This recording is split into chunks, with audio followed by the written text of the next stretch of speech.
예수님이 부활하신 이른 아침에 막달라 마리아와 야고보의 어머니 마리아와 살로메가 예수님 시신에 향품을 바르기 위해서 예수님의 무덤으로 달려갔습니다. 이들이 달려가면서 누가 그 큰 돌을 옮겨 놓을까 염려를 했는데 도착하는데 이미 문이 열려 있는 것입니다. 아니, 누가 예수님의 시신을 가져갔나 보다. 깜짝 놀라서 들어가 보니 흰 옷 입은 청년이 있었습니다. 천사였던 것입니다. 천사가 말합니다. 놀라지 말아라. 예수님은 살아나셨다. 그러면서 그가 7절을 말씀합니다. 우리 오늘 본문 말씀 7절 다시 한번 같이 읽겠습니다.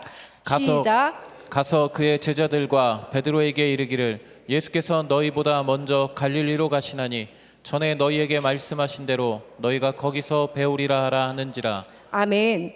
여러분, 왜 천사가 베드로를 콕 집어서 말을 했을까요? 예수님이 십자가에 죽으신 다음에 예루살렘을 소욕해 한 자들이다. 그들이 예수님을 따른 자들을 다 죽일 것이다 라고 대박해가 있을 것이다 라는 소문이 돌았습니다. 두려운 제자 11명이 숨어 있었지만은 그 중에서도 베드로에게는 이 소식이 너무나 큰 충격인 상황이었습니다. 다른 제자들은 도망만 갔지만 베드로는 예수님을 3번이나 모른다고 부인했기 때문입니다. 여러분, 베드로의 마음이 어땠을까요? 예수님이 부활하셨는데 내가 도대체 무슨 면목으로 어떤 얼굴로 예수님을 배울까? 이 상황을 안 당해본 우리가 어찌 그 마음을 다 알겠습니까? 막달라 마리아가 베드로에게 와서 말합니다. 베드로 사도요, 천사가 주님이 갈릴리에서 만나자 하신다 전하라 하십니다. 베드로가 지금 이 상황에서 쥐구멍으로 들어갈 수도 없고 얼마나 힘들고 괴로웠겠습니까? 나같이 나쁜 놈을 잊지 않으시고 내 이름을 불러 만나자고 하시다니. 우리도 하나님의 말씀대로 살고 싶지만 담대히 우리가 증거하지 못할 때가 많습니다. 어디를 가나 나는 예수님을 믿는다고 내가 내 입술로 증거하고 싶지만은 입이 닫힐 때가 있는 것입니다. 누구를 만나든지 만나는 사람에게마다 담대히 예수 그리스도를 전거하는 사람이 있는가 하면은 사람들 앞에만 서면 입이 닫혀지는 분도 있는 것입니다. 누구보다 죽어가는 영혼을 살려야 한다는 것은 잘 알지만 전도에 자신이 없으니 전도가 제일 부담되시는 분도 계실 것입니다. 아이고, 내가 부족한데 부끄러워서 나는 무슨 면목으로 주님을 배울까? 나는 전도도 못하는데 부끄러워서 어떻게 교회를 나갈까? 하지만 여러분, 우리 주님은 부끄러워하지 말아라 라고 말씀을 하십니다. 갈릴리에 먼저 오신 주님이 예수님께서 제자들을 위하여서 조반을 친히 준비를 하셨습니다. 요한복음 21장 15절입니다. 같이 읽습니다. 그들이 조반 먹은 후에 예수께서 시몬 베드로에게 이르시되 요한의 아들 시몬아 내가 이 사람들보다 나를 더 사랑하느냐 하시니 이르되 주님 그러하나이다. 내가 주님을 사랑하는 줄 주님께서 아시나이다. 이르시되 내 어린 양을 먹이라 하시고. 아멘. 예수님이 제자들과 함께 조반을 드신 후에 다른 제자들이 보는 앞에서 베드로에게 이렇게 물어보십니다. 베드로야, 내가 이 사람들보다 나를 더 사랑하느냐? 제가 주님을 모른다고 3번이나 부인했지만 제가 주님을 사랑하는 줄 주님이 아십니다. 그래, 그럼 두려워하지 말고 내 양을 먹이라. 다른 제자들이 3번이나 예수님을 모른다고 부인한 이 베드로를 예수님의 수제자로 인정하지 않았기 때문에 예수님께서는 베드로를 살리시고 세우시기 위해서 일부러 주님이 찾아오신 것이었습니다. 여러분, 이 말씀 가운데 예수님이 한 생명을 얼마나 사랑한지 그 마음이 여러분 보이십니까? 다른 10명의 제자들에게도 너희도 나처럼 이렇게 생명을 살려라 라고 예수님께서 본을 보여주신 것입니다. 그래서 베드로에게만 예수님께서 친히 물어보신 것이었습니다.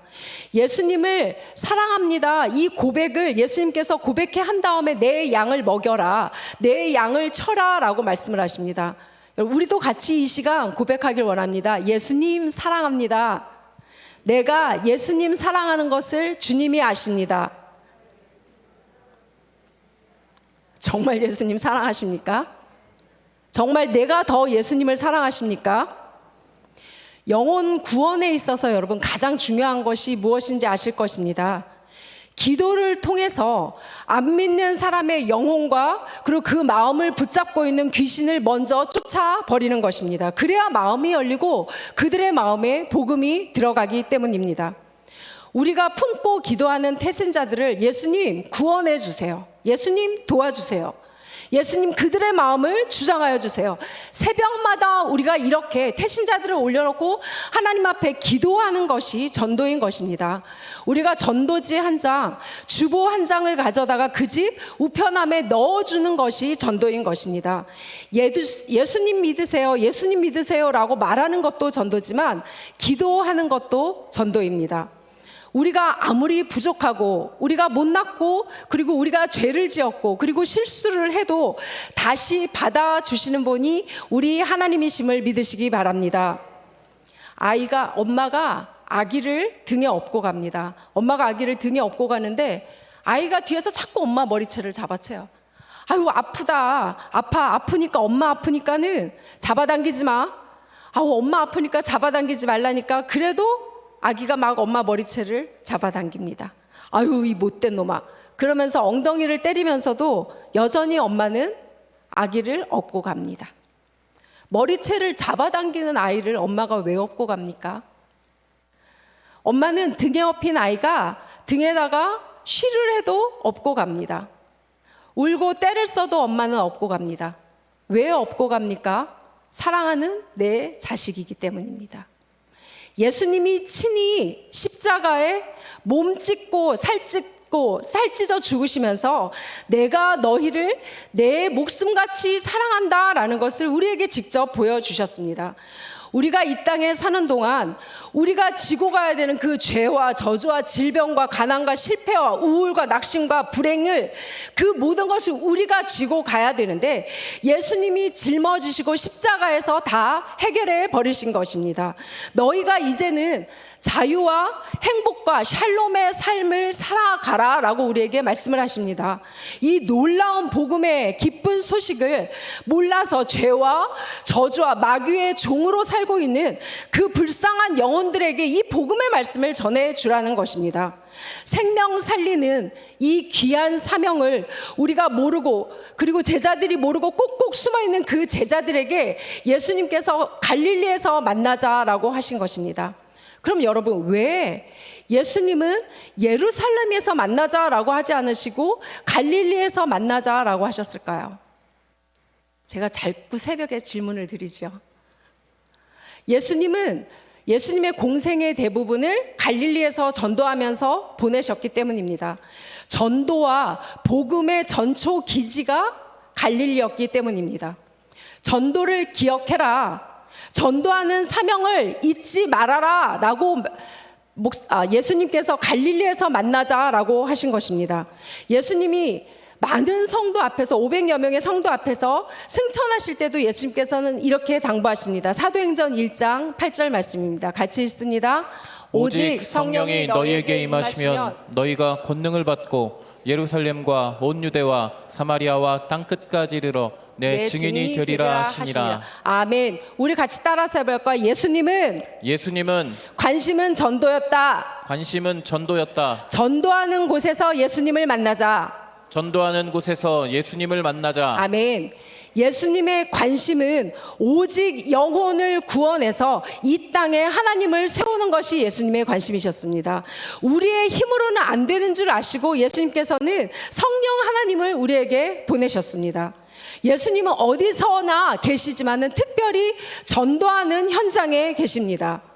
예수님은 전도하는 현장에서 우리와 함께 하시고 예배를 드리는 지금 이 시간에도 이 아침에도 이 자리에도 예수님 우리와 함께 하시지만 전도하지 않는 예배, 전도하지 않는 기도는 예수님께서 기뻐하지 않으십니다. 삶의 목적, 내가 이 땅에 보냄을 받은 이 땅에 내가 살아야 하는 이유가 우리 삶 속에서 분명해야 합니다. 전하는 자가 없이 어떻게 예수의 사랑, 그 십자가를 전해 들을 수가 있겠습니까? 복음을 전하면, 복음을 누구나 받아들이기만 하면 하나님의 능력이 나타납니다. 그 자리에서 기적이 일어납니다. 불가능이 가능으로 바꾸어집니다. 절망이 소망으로 바꾸어지는 것입니다. 그래서 우리 주님이 갈릴리에서 만나자라고 하십니다. 주님이 말씀하십니다. 전도하는 현장에 바로 내가 있다라고 말씀하십니다. 왜 우리가 사는가? 삶의 목적과 사명을 분명히 하는 것입니다. 하나님께서 우리를 창세 전부터 계획하시고 이 땅에 보내셨어요. 그럼 하나님께서 왜 우리를 창조하셨을까? 우리 창세기 1장 28절 같이 읽습니다. 시작. 하나님이 그들에게 복을 주시며 하나님이 그들에게 이르시되 생육하고 번성하여 땅에 충만하라. 땅을 정복하라. 바다의 물고기와 하늘의 새와 땅에 움직이는 모든 생물을 다스리라 하시니라. 아멘. 생육하고 번성하고 충만하라 라고 말씀하십니다. 즉 자녀들을 지도자 만들고 기독교 명문가를 세워라 라고 하십니다. 정복하고 다스리라 라고 우리에게 말씀을 하십니다. 이것은 이 세상을 복음으로 정복해서 하나님 나라를 세워라 라고 말씀하십니다. 이것이 우리를 창조하신 목적이고 이 땅에 우리를 보내신 하나님의 목적인 것입니다. 우리 자녀들에게도 우리가 공부를 해라 하지만 그들에게 왜 공부를 해야 하는지 그 삶의 목적을 분명히 해주는 것입니다. 공부는 남 주기 위해서 하는 것이다. 지도자 되어서 너희가 이 민족을 행복하게, 세계를 살맛나게 만드는 사람이 너희가 되기 위해서 공부해야 한다라고 우리가 말을 해야 되는 것입니다. 나누기 위해서, 베풀기 위해서 성공을 해야 한다라고 동기부여가 되어서 그들에게 동기부여를 했을 때 우리 아이들이 최선을 다해서 그 목적을 향해서 달려가는 삶을 살게 되는 것입니다. 우리 사진 하나 볼까요? 여러분 잘 아시는 성악가 호세 카레라스입니다. 그는 클래식 음악계를 통틀어서 그를 최고의 아티스트다라고 그가 칭함을 받습니다. 이 전 세계에서 가장 위대한 음악인이라고 칭송을 받던 그가 41살에 갑자기 쓰러지게 됐습니다. 백혈병으로 쓰러졌습니다. 이제 그의 나이가 41살이 되었고 진짜 영혼의 노래를 부를 나이가 되었는데 그는 죽기에는 너무 아까운 나이였지만 그때 그가 쓰러지게 된 것입니다. 오페라 라보엠의 주인공을 맡아서 열심히 연습을 하고 있는데 쓰러진 거예요. 예고도 없이 죽음이 찾아온 것입니다. 카레라스는 그 순간적으로 절망이 밀려왔지만은 그는 그 순간에 십자가를 붙잡았습니다. 그리고 극한 상황에서 그는 하나님을 붙잡았고 그가 기도하기 시작했습니다. 하나님, 내 생명을 연장해 주시면 남은 평생 주님을 위해서 충성하겠습니다라고 그가 서원을 합니다. 골수 이식 수술과 그리고 화학 치료를 병행했고 그러면서 그의 머리카락과 발톱과 그리고 손톱이 다 빠져나갔습니다. 그렇지만은 그런 모든 상황 속에서도 그는 쉬지 않고 하나님을 찬송하고 기도를 쉬지 않고 있었습니다. 그러면서 하나님께서 그의 기도를 들어주셨습니다. 이제 그의 삶은 그의 것이 아니었고 기적같이 이렇게 하나님께 새 생명을 얻게 된 카레라스는 새로운 사명을 그의 삶 속에서 발견하게 되었습니다. 하나님이 나를 왜 살려주었는지 그 자신을 살려주신 이유를 그가 알게 되었습니다. 그래서 그가 모든 재산을 다 팔아서 바르셀로나에 호세 카레라스 백혈병 재단을 짓게 되었어요. 그리고 그의 모든 수익금은 그 호세 카레라스 백혈병 재단으로 들어가게 됩니다. 그가 이렇게 고백을 합니다. 때로는 질병도 은혜가 될 때가 있다. 나는 백혈병과 싸움을 통해서 나보다 남을 보게 되었다. 이제 나는 단순히 노래를 부르는 것이 아니라 하나님을 증거하고 절망에 빠진 사람에게 소망을 주는 인생을 살기 원한다. 사랑하는 성도 여러분, 복음은 능력입니다. 복음은 사람의 생각이 아니라 사람을 살리는 다이너마이트인 것입니다. 우리의 남은 삶은, 우리에게 주신 그 남은 삶은 힘써 이 예수 그리스도의 살아있는 복음을 전해야 하는 것입니다. 우리가 죽은 영혼, 하나님 앞에 그 죽어있고 하나님을 모르는 그 죽은 영혼, 생명을 살려내야 되는 것이기 때문에 이 세상에 이 복음을 전한 것보다 더 크고 복된 일은 없는 것입니다. 이 복음이 전해질 때 사람이 변하고 세상이 변하고 사회가 변하고 가정이 변화되는 것이기 때문에 이것이 얼마나 보람된 것이고 그리고 축복된 일인 것입니까?